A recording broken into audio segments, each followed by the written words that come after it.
নাজিৰাৰ প্ৰতিভাৱান কণ্ঠশিল্পী বৰ্ণালী ৰাজ আৰু কৃষ্ণজ্যোতি বৰাই কণ্ঠদান কৰা সঁচা মৰম শীৰ্ষক এটি সুন্দৰ বিহুসুৰীয়া আধুনিক গীত মুকলি কৰা হয়। গীতটোৰ কথা বৰ্ণালী ৰাজ আৰু কৃষ্ণজ্যোতিৰ, সুৰ বৰ্ণালী ৰাজৰ, সংগীত নয়নমণি বৰুৱাৰ।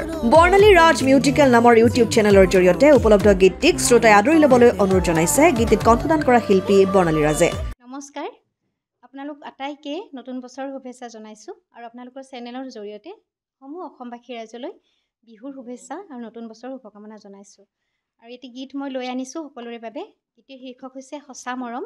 সঁচা মৰমত মোৰ লগত কণ্ঠদান কৰিছে কৃষ্ণজ্যোতি বৰাই আৰু গীতটিৰ সংগীত পৰিচালনা নয়নমণি বৰুৱা দাদাৰ।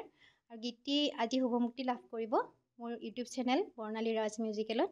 আশা কৰোঁ অসমবাসী ৰাইজে গীতটি খুব ভাল পাব। খুব এটি সুন্দৰ গীত আৰু সকলোৱে আদৰি ল'ব বুলি মই আশা কৰিছোঁ। সকলোৰে ওচৰত অনুৰোধ জনাইছোঁ আৰু আপোনালোকৰ আশীষ অবিহনেতো আমি একো কৰিব নোৱাৰোঁ। গতিকে সকলোৱে যাতে আশীষ দিয়ে আগলৈ আমি আৰু ভাল কাম কৰি যাবৰ বাবে। আৰু এই ক্ষেত্ৰত মই গীতটিৰ অন্তৰালত থকা কেইজনমান ব্যক্তিৰ নাম ল'ব খুজিছোঁ। আৰু মোক গীতটিৰ প্ৰথমৰ পৰাই আৰম্ভণিৰ পৰাই মোক প্ৰতিটো খোজত সহযোগিতা কৰি অহা মোৰ পৰিয়াল আৰু মোৰ বন্ধু কৃষ্ণজ্যোতি আৰু গীতটিৰ সংগীত পৰিচালনা কৰা নয়নমণি বৰুৱা দাদাক অশেষ কৃতজ্ঞতা জ্ঞাপন কৰিছোঁ।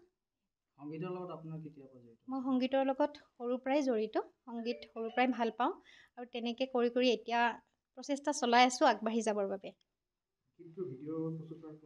গীতটিৰ ভিডিঅ' কৰিম বুলি ভাবিছোঁ, সদ্যহতে ভবা নাই, অলপ দেৰি আছে। আৰু এতিয়া মই আজি অডিঅ'টো মুকলি কৰিম। হয়, অকণমান গুণগুণাই দিছোঁ। সপোনতে কোনে মাতে ৰিঙিয়াই, কলিজাতে কিনো দুলনি দি যায়, কাৰে মিঠা ছবিখনে আমনি লগায়, তাকে ভাবি জানা মোৰো টোপনি নাই। ধন্যবাদ। নাজিৰাৰ পৰা যদুমণি হাজৰিকাৰ ৰিপৰ্ট, অসম আদিত্য।